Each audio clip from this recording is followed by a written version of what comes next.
There are basically 5 categories.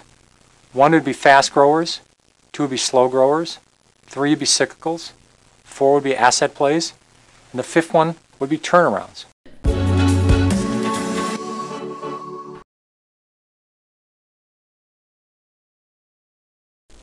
Actual bad economic news, rising interest rates, wars, elections, any of these can push the market down. If you're one of those people that pore over graphs, economic statistics, or astrology charts, trying to figure out what the stock market is going to do next, you are wasting your time. No one can predict the market. You have to understand the market goes down. There's been 95 years this century. We've had 50 declines of over 10%. Of those 50 declines, 15 have been 25% or more. So about once every 2 years, the market falls 10%. About once every 6 years, it falls 25%. These are big drops. You have to understand that. That's the nature of the market. In 1990, Saddam Hussein went into Kuwait. The banking system was in trouble. We had a recession. You had all this background noise. Lots of good companies had nothing to do with wars, nothing to do with banking. They all went down in 1990. The market fell from 3,000, it fell over 20%. This gave you a great opportunity to buy terrific companies at very good prices. Behind every stock is a company. If the company does terrific over a long period of time, the stock will do terrific. If the company does lousy, the stock's going to do lousy. That's all you're betting on. This is a company that's had 35 years of double-digit earnings growth every single quarter. We've had changes in the Supreme Court. We've had the stock market go up and down. We've had changes in presidents. We've had recessions. We've had wars. All of those things had no effect on automatic data processing. So every time the market went down, it gave you a chance to buy it. You're saying, I believe strongly this company's going to do well. If you start to see symptoms that's not going to happen, the stock's going to very rapidly respond to that. If the company runs out of steam, the stock's going to run out of steam. Look at Fannie Mae. From July through October 1990, the Standard & Poor's 500 fell 21%. Fannie Mae fell from about $42 a share to about $26, even though earnings were still increasing. This was a terrific time to buy Fannie Mae. The company was doing well, management was still great, the story was solid, and they had a very good business. But you got to buy the stock at a 38% discount. If you start by looking at the entire universe of stocks, more than 3,000 stocks on the New York Stock Exchange alone, and over 13,000 public companies in total, you'll blow a gasket. So I break stocks into categories, partly to make the job of researching more manageable. Putting stocks into categories is the first step in developing the story. At least you'll know what kind of story it's supposed to be. The category tells you what questions you should be asking about a company. You simply can't expect all stocks to behave the same. Basing a strategy on general maxims, like sell when you double your money, or sell when the price falls 10%, is absolute folly. No formula will apply to all stocks.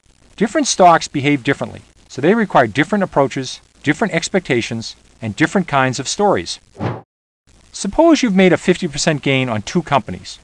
One is a fast grower with a long way to go. The other is a big, lumbering, slow growth company that has already saturated 95% of its market, and that market itself is growing slowly. The 50% return is fantastic for the slow grower. The chances are it's time to sell it. The same 50% return could be just the tip of the iceberg for the fast grower. There are basically 5 categories. 1 would be fast growers, 2 would be slow growers, 3 would be cyclicals, 4 would be asset plays, and the 5th one would be turnarounds. At the end of this presentation, you'll have an opportunity to explore each category in more detail. In the meantime, remember, categories are guidelines. They are not hard rules. Some companies may not fit neatly into a category. Others may seem to be in 2 categories at once. Almost all companies change categories at some time throughout their lifetimes. Fast growers, if successful, will always eventually slow their growth. They'll run out of places to go. Cyclicals experiencing long down cycles may become turnarounds. Once recovered, they probably will be cyclicals again. Use the categories as guides to help you build your story, but don't let them limit the questions you ask or the research you do. One thing we can say about companies in general, It's easier to go from $100 million in sales to $200 million in sales than it is to go from $10 billion in sales to $20 billion in sales. So smaller companies tend to have more upside potential than larger companies. But don't dismiss all big companies out of hand. Some big companies defy their size and find exciting new ways to grow their earnings. As well, good opportunities exist in companies that are cyclical, regardless of their size.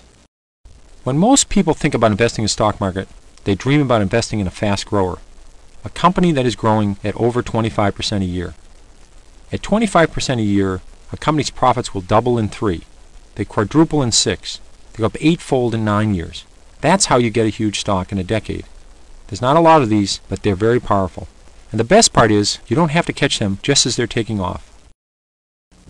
The beauty of growth companies is you have plenty of time.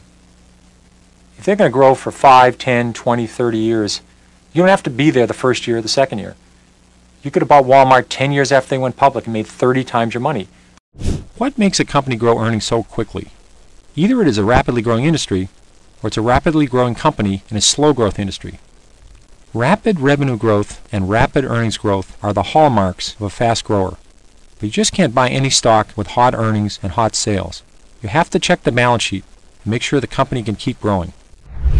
One way you can look at growth companies is think of baseball. A normal baseball game has 9 innings.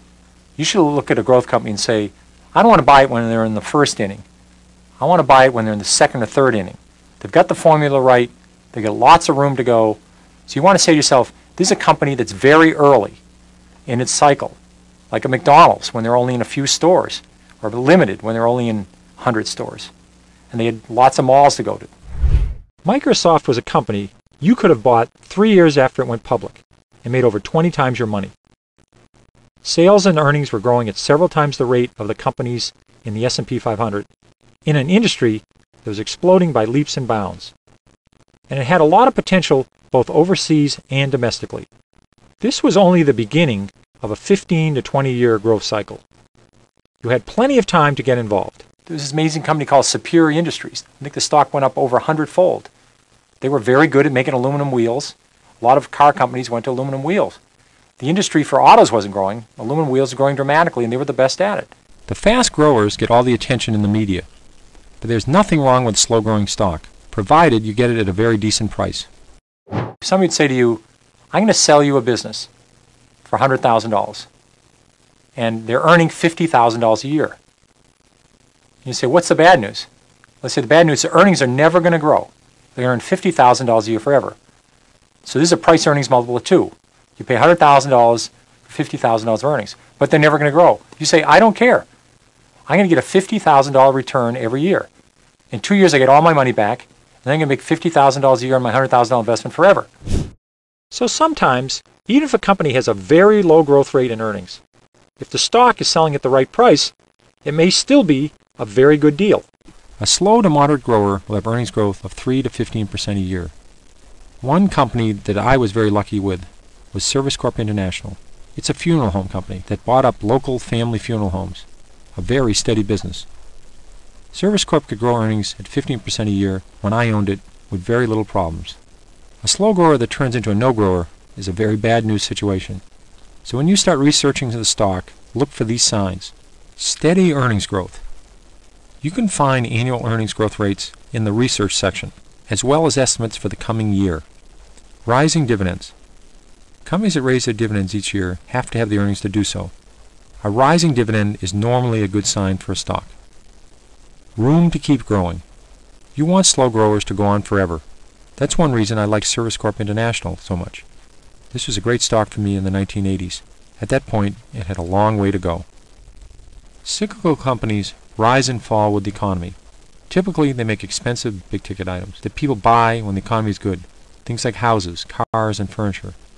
When the economy is bad and people are worried about losing their jobs, they don't buy big-ticket items.